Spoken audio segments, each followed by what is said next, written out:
नमस्कार, माझ्या Annapurna recipe channel मध्ये आपले सहर्ष स्वागत आहे।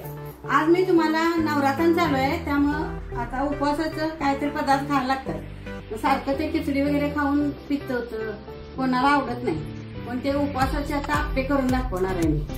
त्यासाठी लागणारं साहित्य दाखवते तुम्हाला।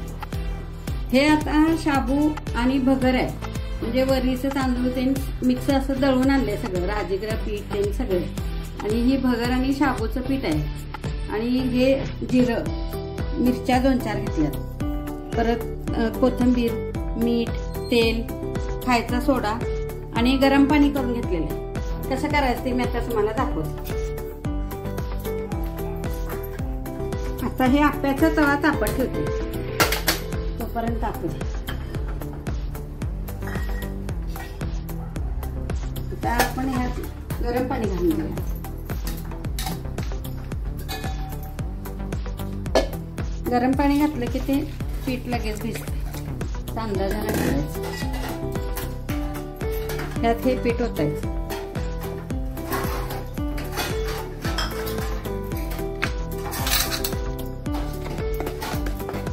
असं हलवून घ्यायचं चांगलं।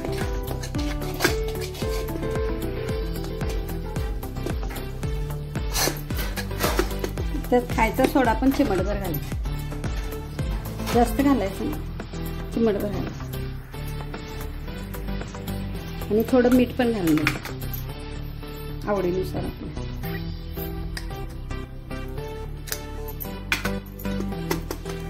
हलवून घेऊया आपण।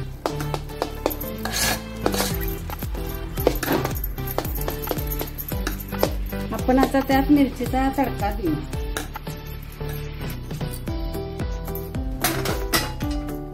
जिरा आणि मिरची घालून घेऊ,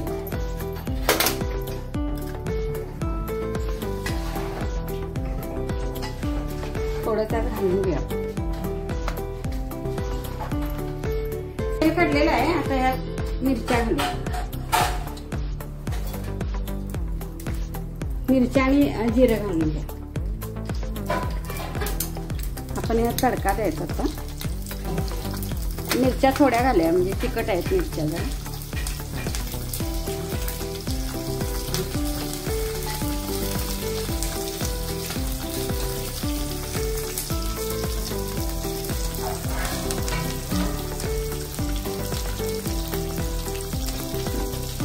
तडका ह्याच होते आपण पिठाचा।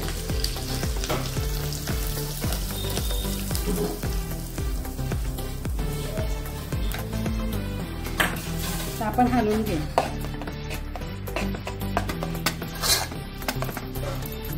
आता इकडं तवा तापलेला आहे, ते लावून घेऊ आपण।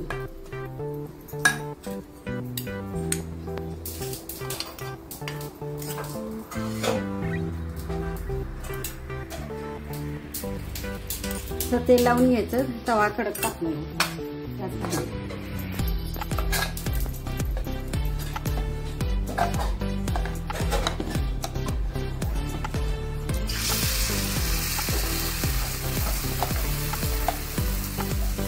छान होतात उपवासाचे आप्पे, अशा पद्धतीने करून बघा, मस्त होतं।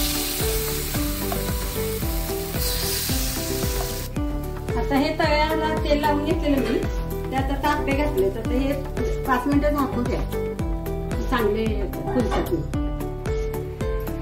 ते झालेत का बघा, पालतोय आपण ते।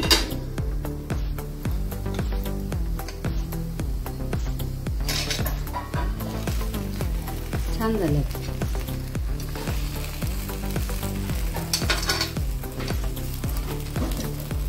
मस्त झाले, फुललेत बघा किती छान उपवासाचे आप्पे।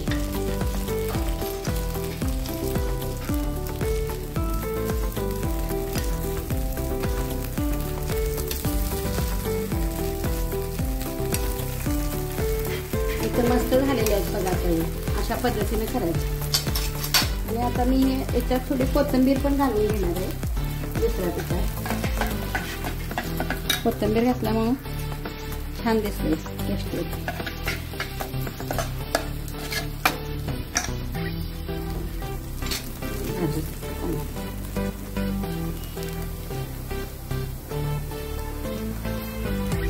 हे आता झालेले आहेत आप्पे. आता काढून घेऊ आपण सर्वकडे.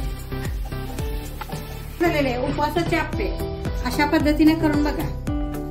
साबुदाण्याचं पीठ, परत भगर, त्यात गरम पाणी घालून मिक्स केलेलं आहे. त्यात कोथिंबीर, परत मिरची आणि जिरं फोडणी टाकलेलं आहे. ते दह्याबरोबर खायचं. असं गरम गरम छान लागतं उपवासाला. नवरात्रांमध्ये खायला छान पदार्थ आहे. अशा पद्धतीने करून बघा, खाऊन बघा. आवडलं तर कमेंट करा, सबस्क्राईब करा, लाईक करा, शेअर करा. नमस्कार, थँक्यू.